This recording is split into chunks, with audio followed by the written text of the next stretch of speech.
saya ingin ke Pak Yuda kalau begitu. Tadi sempat disinggung oleh Ibu Ani, higher for longer, masih akan sampai dengan semester kedua tahun depan.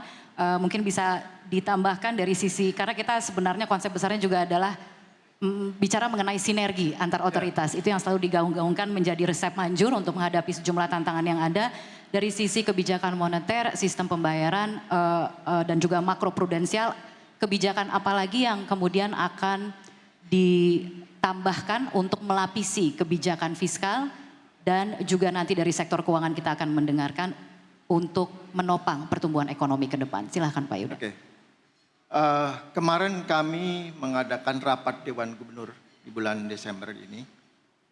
Kami berada pada kesimpulan bahwa ketidakpastian di global sudah mereda. Karena kenapa? Karena inflasi di Amerika dari berbagai kelompok barang itu sudah turun semua. Sehingga kemarin Fed tetap dengan angka 5,5% dan kami anggap itu sebagai terminal rate. Jadi tidak ada kenaikan lebih lanjut. Beda dengan sebelumnya kita selalu menunggu dan sebagainya. Sekarang kita sudah pada baseline 5,5%. Nah ke depan bagaimana 2024? Kami perkirakan ya baseline kami 5,5% itu masih akan stay sampai dengan kuartal 2. Kuartal 3 kami perkirakan suku bunga Fed akan turun, akan mulai turun. Terus mengalami penurunan seiring dengan penurunan inflasi di Amerika. Itu dari sisi ketidakpastian di pasar keuangan. Bagaimana dengan PDB? Kami perkirakan di tahun ini global ekonomi akan tumbuh 3,0% dan tahun depan memang agak melemah. Terutama karena memang Cina, pertumbuhan ekonomi Cina mengalami perlambatan. Nah bagaimana dengan domestik? Di domestik seperti Bu Menteri tadi sampaikan, konsumsi dan investasi sebenarnya masih kuat. Ya, memang kalau kita lihat ekspor dengan harga komoditas ekspor yang turun ini kemudian mengalami pelemahan. Tapi kami di tahun ini masih optimis dengan angka sekitar 5% dan tahun depan juga di sekitar 5%. Range kami adalah 4,7% sampai 5,5%. Inflasi bagaimana? Inflasi kalau kita lihat intinya itu sekarang sudah di bawah 2%, 1,8%. Tetapi kalau kita lihat IHK-nya itu 2,8%, terutama didorong oleh volatile food. Ini yang menjadi PR kita sekarang dan ke depan. Bagaimana kita tetap bisa mengendalikan harga-harga pangan. Oleh sebab itu TPI, TPID ini terus kita galakkan.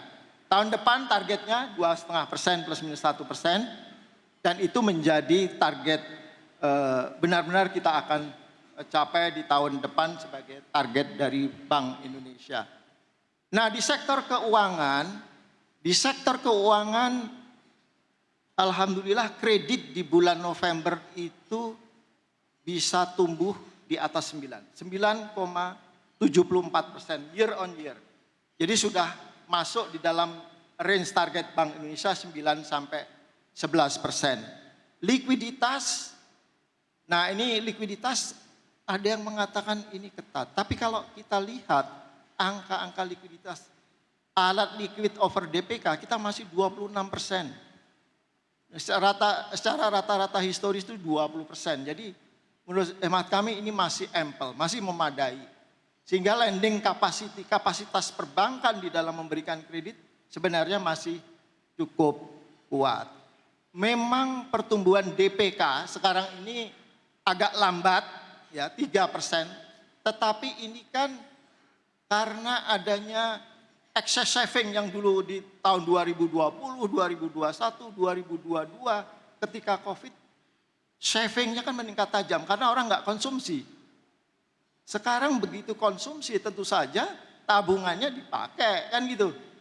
Jadi saya rasa pertumbuhan DPK 3% di tahun ini ya, ini tidak perlu kita khawatirkan karena itu kalau di average 4 tahun terakhir ya kira-kira pertumbuhannya normal sekitar 8%. Nah, tahun depan bagaimana? Kami perkirakan DPK juga terus tumbuh dan pertumbuhan kredit kami perkirakan bahkan lebih tinggi dari tahun ini 10 sampai 12%. Nah, dengan perkembangan seperti itu kami perkirakan PDB di tahun 2024 masih bisa di atas 5% dengan range 4,7 sampai 5,5%. Nah, bagaimana kebijakan Bank Indonesia? Nah, dihadapkan pada tentunya masih ada uncertainty juga dari Fed karena high for longer, ya. Kebijakan moneter masih difokuskan pada stability, ya, pada stability baik dalam konteks inflasi maupun dalam konteks menjaga stabilitas nilai tukar.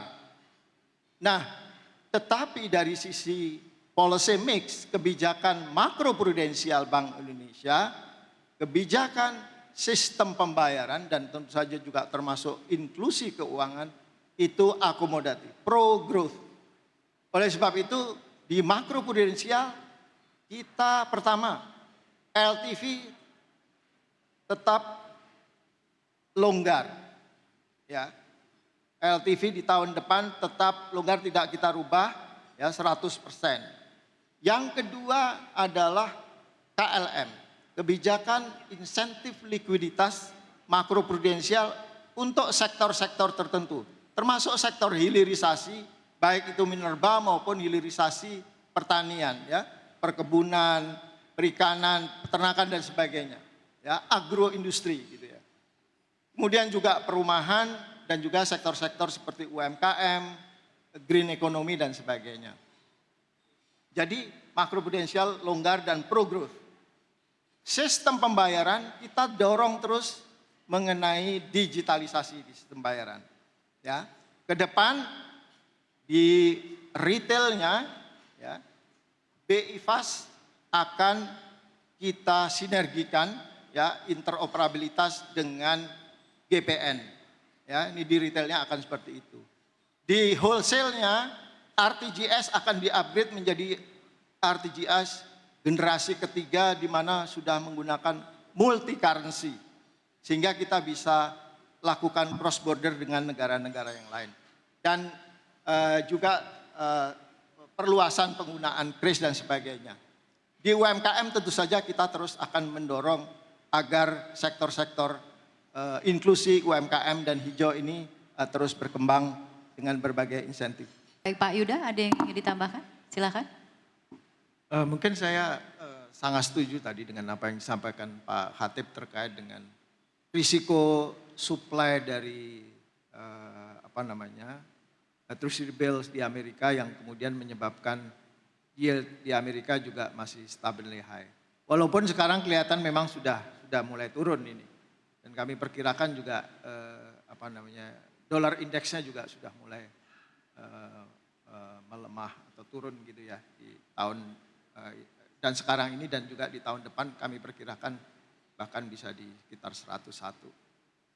Jadi memang ada cautious optimism lah ya, tadi ya terkait dengan itu. Nah, yang juga kita cermati ke depan adalah leadership di Amerika nantinya. Ini saya kira penting karena misalnya apakah Trump akan kembali, nah dan sebagainya. Ini kan tentu saja polisinya akan sangat berubah dari yang sekarang. Ya, ini tentu saja faktor-faktor yang kita lihat di dalam jangka menengah panjang. Terkait saving tadi mungkin saya sudah ya, maksudnya day saving itu kan kemarin savingnya berlebihan karena memang nggak ada konsumsi selama COVID. Kemudian sekarang melakukan day saving yang tentu saja dampaknya adalah pertumbuhannya rendah. Tapi sebenarnya sekarang ini sudah kembali naik lagi dan tahun depan saya pikir sudah normal kembali. Terima kasih.